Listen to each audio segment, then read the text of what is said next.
Chapter 3. Strangely enough, I was the one in the Bigham family to have first contact with the McNabb family who lived directly behind us.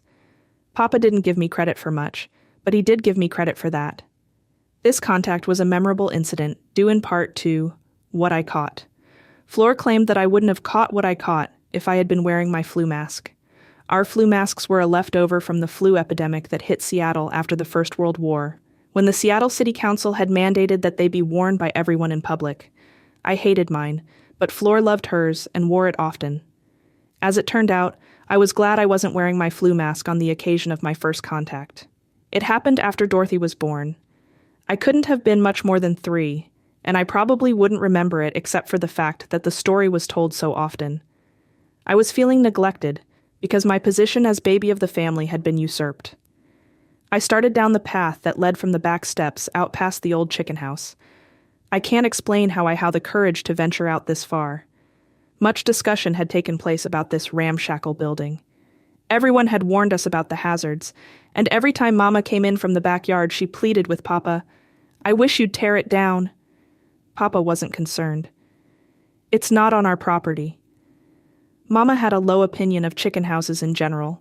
She often told us about when Franny was the baby in Aloha, and Papa had built a chicken house and raised chickens, and was more fond of his chickens than he was of his family. Why? He almost gave up the practice of law to become a chicken farmer. After finding my way through the jumble of weeds and blackberry vines, I came to a gate. Beyond was a big house and yard where 2 children played. As I stood noiselessly by, I heard a woman's voice coming from the house. The bigger boy in knee breeches leaped up the 3 steps, pulled on a screen door, and disappeared. The little fellow dressed in rompers followed. At the top of the steps, however, he encountered trouble. As he pulled on the screen, it swept him off his feet, sending him sprawling back down the stairs. He sat for a while whimpering and then struggled to his feet again. Then he spotted me. He brightened, and with slow, measured steps he advanced toward me. After examining me through the gate, he leaned forward. What happened next was so sweet and gentle, and had the taste of freshly fallen tears. I probably would never have told anyone, but it all came out in the wash, so to speak, when a lady came to our house a few days later. After initial formalities, she revealed her mission. "My little boy, Robbie, has just broken out with the measles." Mama was concerned. "We haven't had the measles yet." Mrs. McNabb said, "You may have them soon. I saw Robbie kissing your little girl over the back fence." Mama was puzzled and a bit skeptical. She hadn't even known that I was gone. As if to verify Mrs. McNabb's claims, I was soon covered with red spots. Fleur followed close behind, as did most of the kids in the neighborhood, including Stephen. Papa said, "My gosh, was Franny over there kissing him too?" I don't remember Mrs. McNabb ever coming into our house again, but Mr. McNabb, a happy Scotsman, came to our house several evenings a week to shoot the bull. Crunch crackers swathed with Limburger chess, and drink from the blue stoneware mugs that Papa stored on the top shelf in the pantry. "Wettin' the whistle," they called it. Mac, as everyone called him, except his wife, who very properly called him Alistair, was a salesman for the Crescent Manufacturing Company, a Seattle-based firm which made liquid extracts and spices. Papa explained to Mama, "Anything you need and can't find at stores, just ask Mac. He knows where to get everything."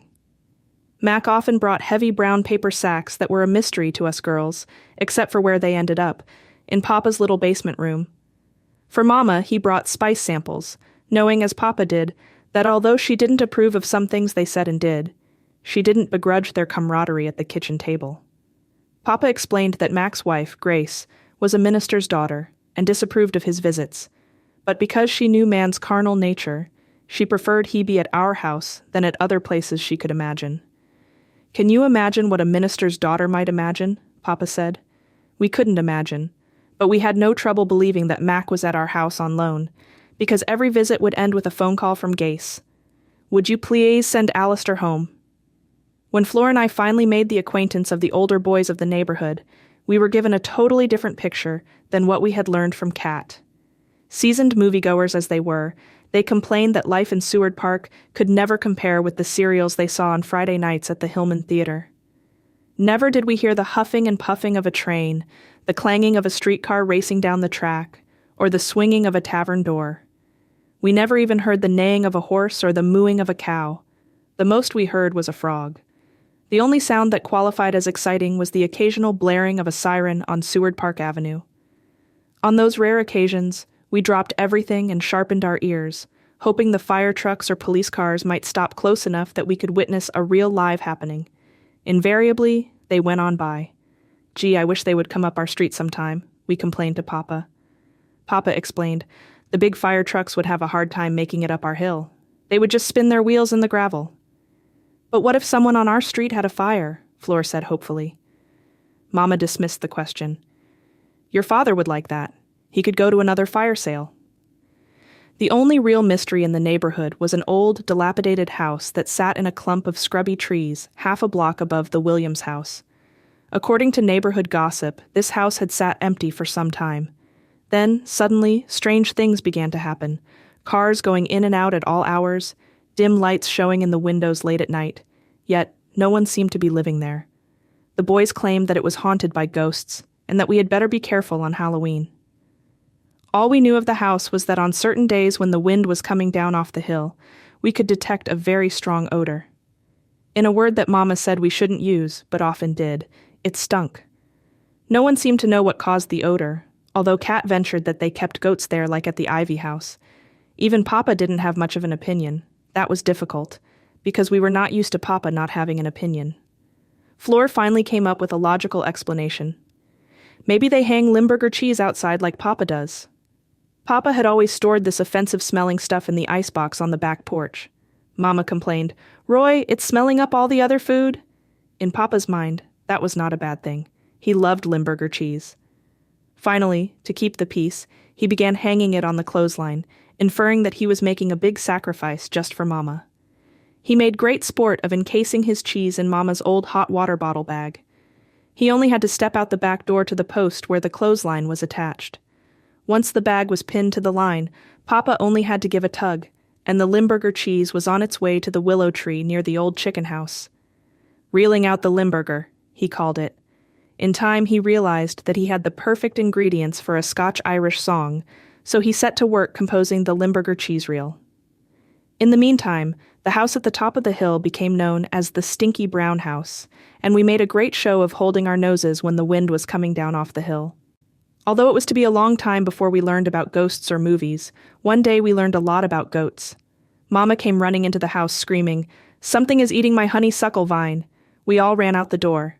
Papa began wrestling the thing and calling out in his Wisconsin farm boy style, "This goat needs milking. You girls get a pail and some rope." Papa tied the rope around the goat's neck and ordered me to hang on, while Fleur was ordered to man the bucket. Then Papa got down behind the goat and turned on the faucets. Soon, the milk was flowing. "Goat's milk doesn't have as much fat as cow's milk," Papa explained. He was in seventh heaven. Evidently the goat wasn't, because she gave a sudden bolt. I lost hold of the rope, Papa lost his footing, and the goat took off in the direction of Holly Street. Fleur ended up covered with goat milk. There was just enough left in the bucket for us all to have a taste. We considered it to be in the same category as Limburger cheese. As if in answer to the older boys' complaints, when I was 4, I caused a stir in the neighborhood. It may not have qualified as exciting, but at least it was different. I got scarlet fever.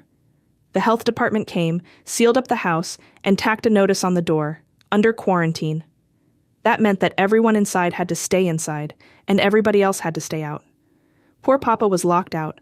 He stayed at a hotel for one night, but couldn't stand being away from home, so he bought an army cot and camped out on the front porch. Inside the house, Mama maintained strict isolation. She was afraid that I would give it to Dor, who was still very fragile. I was kept in a bedroom completely to myself, and Fleur and Dor weren't allowed to come in. Only Mama came in to bring my meals and tend to my needs. I was so sick, with a high fever and covered with a bright scarlet rash, and so lonesome. I begged Mama to let me have Big Teddy, the favorite toy of the household, but she explained that everything in the room would have to be burned after I got well. Besides, Big Teddy rightfully belonged to Dorothy. One day, however, when I awoke from my fever, I heard faint sounds. I blinked my eyes, trying to adjust to the light. I got out of bed, crept to the door, and looked down the hall. No one was there. Then I spotted Big Teddy, big and beautiful as ever, except for the fact that one of his eyes was hanging by a thread, and both of his ears were half chewed off. I didn't stop to think of the consequences. I simply crept out, grabbed him, and crept back to bed. From then on, his days were numbered. How well I remember that last day, when Mama came into the room to collect the burnables. With all my weakened strength, I pleaded for Teddy's life. Please, Mama, he won't give anyone scarlet fever. Mama didn't argue. She just picked him up with the bed linens and headed for the basement. The house was inordinately hot that day. Fumes of hemolytic streptococcus belched from the chimney and drifted over the neighborhood, which rejoiced that the terrible plague that Franny Bigham had brought upon the once pristine landscape had departed.